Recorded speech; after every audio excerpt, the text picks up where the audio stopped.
All right, hi everyone. I am going to be trying something new today. I'm going to be trying to do a little web introduction for my series of talks that I've put on. Now, these talks are already in the past. These are my part of my class that is Survey of Physical Chemistry. And I just want to give you a little explanation of what is going on with the talks and how you can fit them into the context of what they are. Because these are called data talks because they're bringing data from current journal articles and things like that into the space between three books. Okay, so there's three books. These are the three books that we're talking about right here. Um, the Chemistry of Evolution by R.J.P. Williams, A World from Dust by me, and Physical Chemistry for the Life Sciences by Peter Atkins and Julio de Paula. The data talks were recorded in my physical chemistry class that used this book on the right. The book on the right was actually, it's just a textbook, and I wanted to give a story to it, and so I wrote the book in the middle to provide that story, and I can't take credit for the ideas in the book in the middle. The book in the middle comes from the book on the left. So these three stories are what we are talking about when I'm talking about these three different things. So the thing about the data talks is that they are taking place after 1/4 of the World from Dust book and 1/4 of the Physical Chemistry book. But it turns out that those books go together surprisingly well. And so I want to give a starting point. I'm going to try this technology for the first time, so we'll see if it actually works. The technology is that we have this picture. Our starting point is this planet. I want to show it to you from a perspective that you probably have not seen in person before. This is from the International Space Station looking down. And so let's see how this goes. I'll probably have to mute it or something like that. But I believe that this is what you're going to see right here. And let me turn it down. But this is the Earth that you all know. But what you see from the Earth is that you can see from this perspective, you can see the atmosphere. So you see the three phases of matter here, actually. You see the solid land, you see the liquid oceans, and you can actually see the thin gas atmosphere that are the solid, liquid, and gas phases of matter. And of course, the thing that you probably noticed looking at this is the bright green color. All that green, where does it come from? It actually comes from a place on the periodic table and an element that is in a particular place on the periodic table.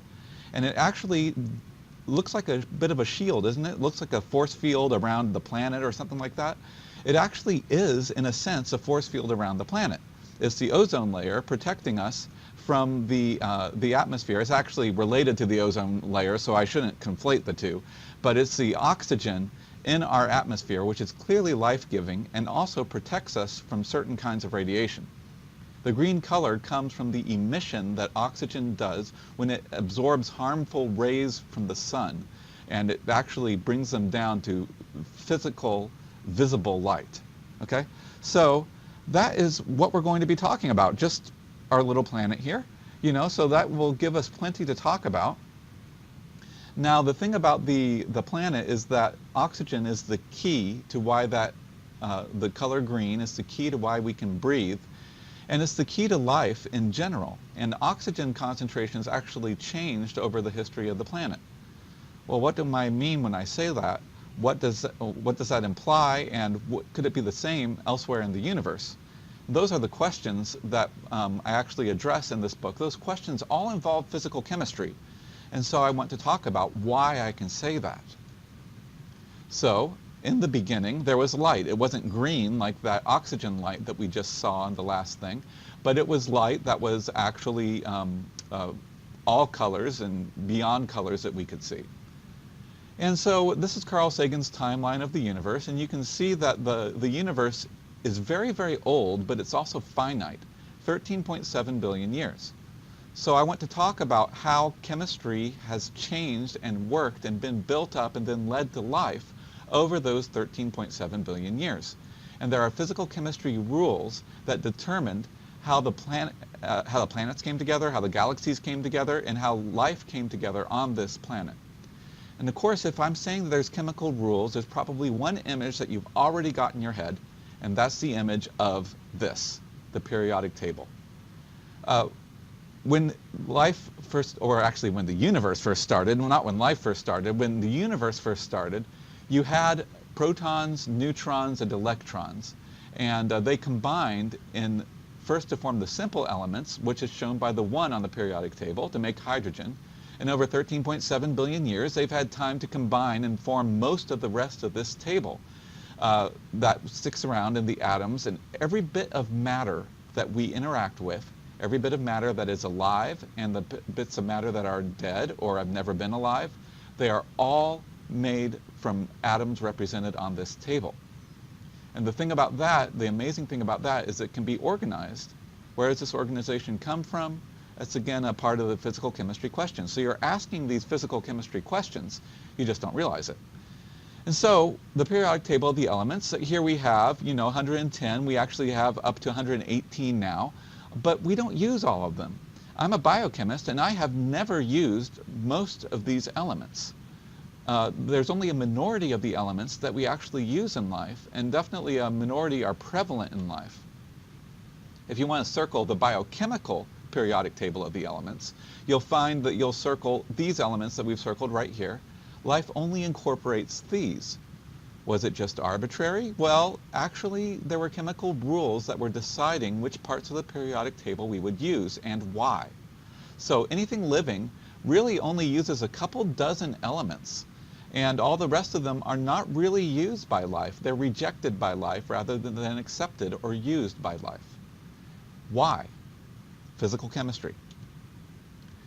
And when you look at this, the fundamental philosophy of chemistry is that we're looking at things made of atoms, how electrons move among those atoms, and the really philosophical bedrock of it all is that the universe is not continuous, but it is discrete. There are these discrete bits of matter that we can describe with chemistry and chemical reactions.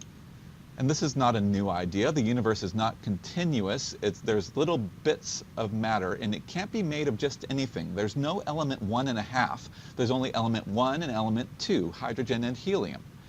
And so the universe, they're very, very small, and it can be effectively continuous on certain scales, but on the atomic scale, on the chemical scale, it is discrete. And so Democritus actually had this theory way back when. He said that I thought that there was this indivisible unit of matter, and then when you get into physical realms you can actually dispute that, but we're chemists here, so I'm not going to dispute it. I'm going to use it at the chemical level, and I'm going to say for our purposes Democritus was right. And he got this back in 400 BC. So we finally sort of vindicated him on this one part. Needless to say, that doesn't necessarily mean that other parts of his philosophy were right or wrong. We need to talk about those on their own terms. And so I just want to say, but as chemists, we have to follow Democritus in this one thing, that there are these discrete bits of matter. Why was one bit chosen by life and another bit not? So, many of these 90 naturally occurring elements, only 90 are really the kind that we can find naturally. They haven't decayed yet, and they have been made in the first place. And about 90 of those aren't very useful, or many of those 90 aren't very useful. Only about 2 dozen are used for life. And so the questions why not the others, which were used first, how did things change over time, those are the questions that we are approaching here. These are questions that can be answered with chemistry and math, and physics is the land in between those two. And so that's why we're talking about physical chemistry here. The main message is that life is constrained by chemistry. Now, my book is now called A World from Dust, but its original title was actually The Quickening, and then that was changed to River of Life, and then that was changed to A World from Dust. But the reason why I chose River of Life for a long time, at least, until we changed it again, was that life can be seen as a river of fluid properties that it has, and it's constrained by the river banks. You can't really go outside the river, and it's moving as you move from past to present. So it's like a river in that sense, and you can have like multiple choices for a river. Like right here you have a river that could go in one of 2 directions, but the river can't go uphill. Just like water flows down through valleys, the periodic table flowed into life, and it was constrained by the laws of physical chemistry. And so that tells us life is not limitless in its possibilities. Just like you can't have element 1.5, you also can't have things that go against the laws of thermodynamics. It's limited by atoms and how they interact. And so what are these kind of restrictions? What are these constraints that I'm talking about? Well, one of them is one that you may already know from high school chemistry, the gas law, PV equals nRT. The gas law is a series of constraints. It means if you know the pressure, volume, and number of moles of a system, that you can calculate the temperature. The temperature is constrained. If you know three of the four variables, that means you can figure out the fourth. The fourth is forced to be a certain value from the other three. And the gas law actually has some implications when it comes to natural history and how life developed. Physical equilibria, phase boundaries, so when something becomes a gas, when something becomes a liquid, when something becomes a solid, its melting point and boiling point. This has a huge effect on life, especially because life lives on liquid, and it's not that easy to find a lot of liquid. It takes special properties to be a liquid in this universe. It's a lot harder to be one. So that's another constraint. And then there's chemical constraints, which are chemical equilibria. We're getting into other parts of chemistry now. These would be things like binding constants, bond strengths. These are represented by the periodic table, and the thing I want to start with is they are universal constraints that life must live within. Okay? There are certain places where life doesn't seem to be constrained very much, but there are certain places where it does seem to be constrained. And that tells an interesting chemical story, and that is the point of my book, A World from Dust. Now, the book that I showed you where I got the ideas for A World from Dust from was from an eminent chemist named R.J.P. Williams.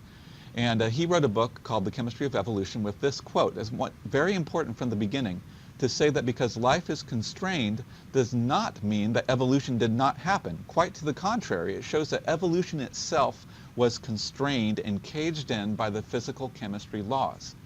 Here's a quote from R.J.P. Williams. He says, "Our stance that chemical evolution happened in stages does not question that this description of the random origin of species is correct. We believe it is, and I'm with him on this. But we consider that the species embracing chemotypes and their divisions, which include very large groups of species and well-separated classes of organisms, those have developed differently in," and here's the important part, "an inevitable logical sequence, forced by equilibrium, thermodynamic, environmental, and largely kinetically controlled life chemistry." I think that's really cool. But I realize that R.J.P. Williams is speaking mostly to other chemists here. He's speaking to me. So I'd like to sort of translate this. What does he mean? Well, first of all, notice that what he's saying is an inevitable logical sequence. What's the logic? I want to explain what that is. But also, what are the chemotypes? He's saying that this is not talking about species. Origin of species described well by Darwin. There's the biology of species is very clearly, we're not under dispute of that. What he's talking about when there's an inevitable logical sequence, not of species, but of chemotypes. The chemotypes are what is logical here.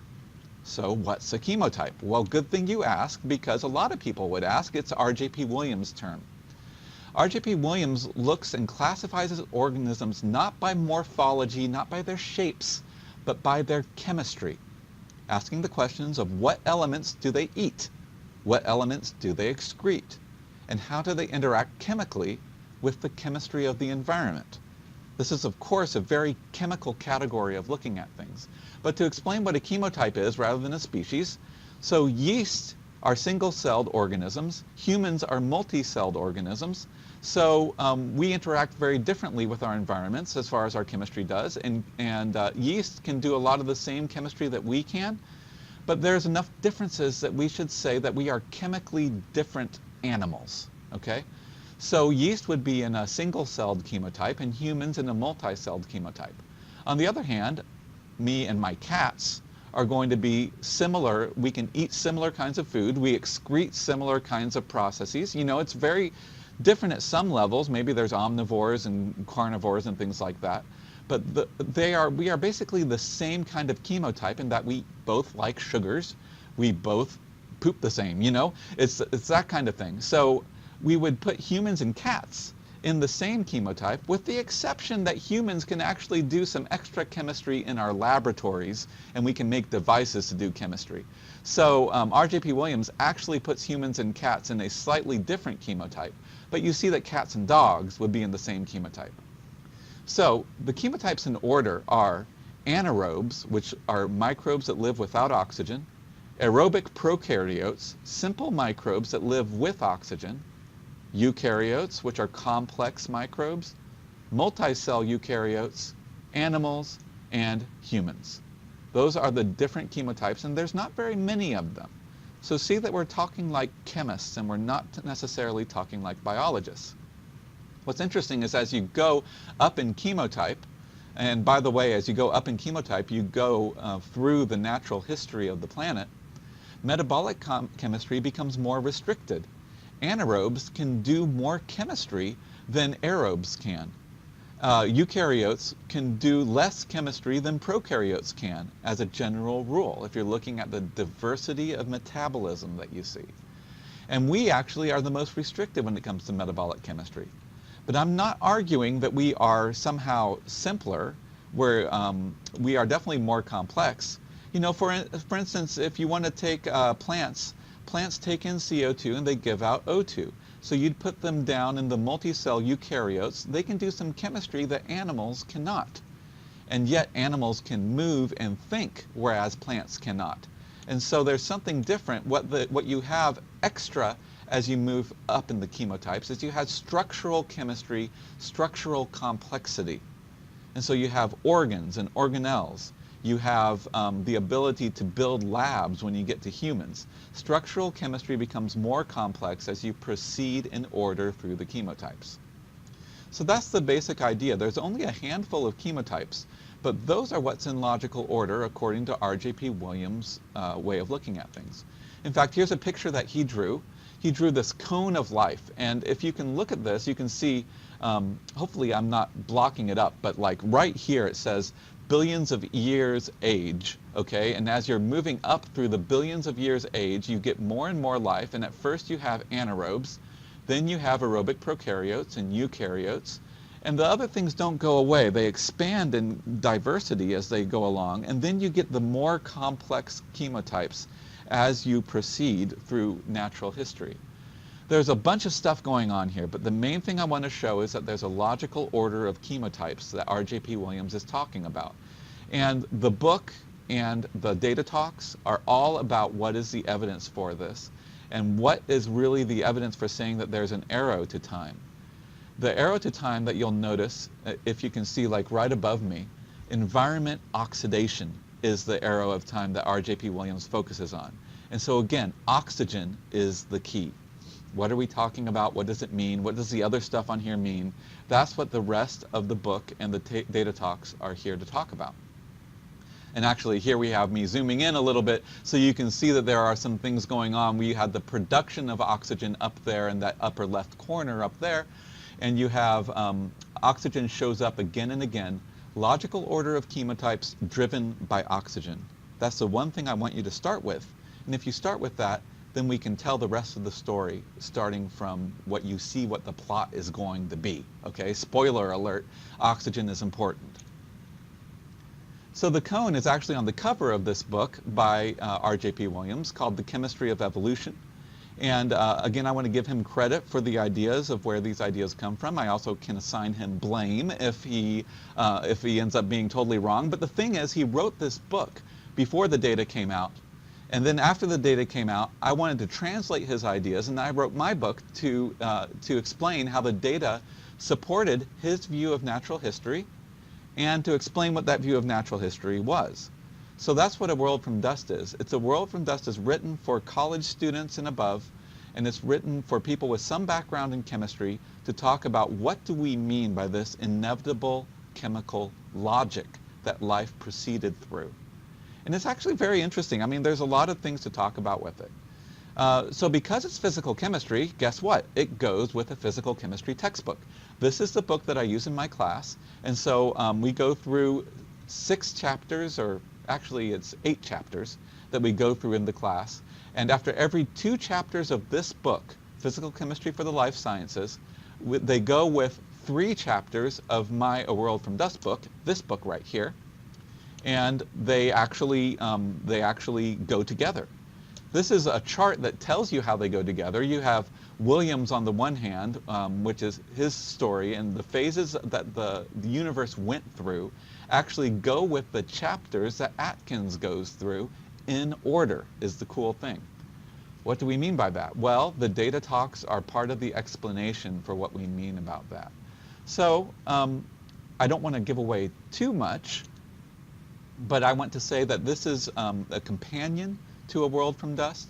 You follow this sequence, and so I have these 4 webinars that were really lectures that I recorded, and I broke them up into parts and I put them on YouTube.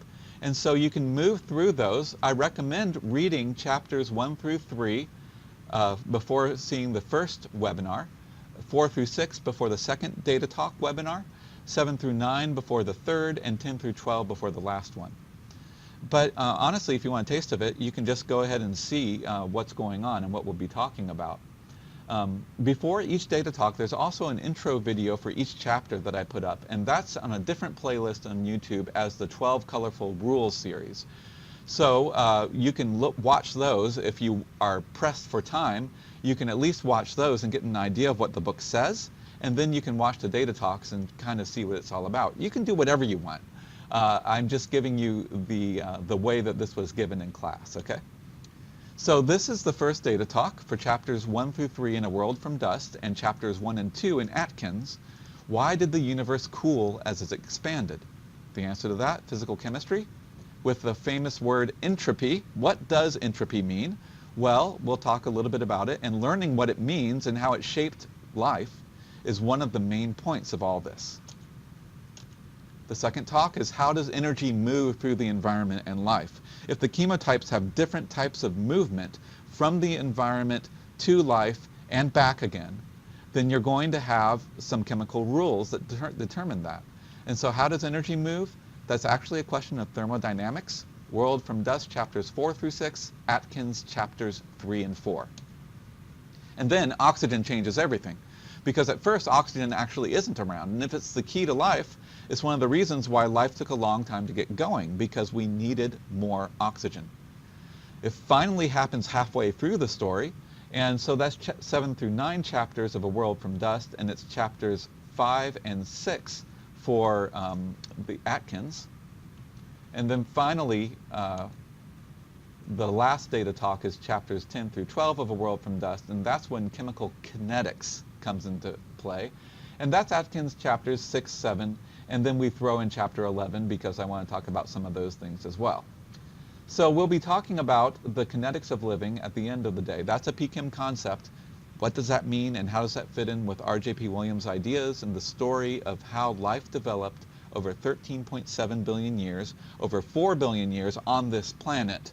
And what did chemistry have to do with all that? How can I say that it was constrained by chemistry? Well, that's a big question, and that's why we break it up into these little bits. So if you're interested in these things, feel free to drop in on class, and I put it on YouTube so that we can have comments. And so I look forward to seeing whatever comments and questions you have underneath each YouTube video. So let's give it a try and see how this works. The other thing I want to mention is that we have a separate set of 12 colorful rules that shaped our world. This also goes with the 12 chapters of A World from Dust, but it's a separate lecture and it includes science and art connections. So if you're interested in art and you want to see how that connects to science, more of those connections are brought out in that. Go over there if you're interested in that. So I hope to see you around, and I hope you enjoy sitting in on our class.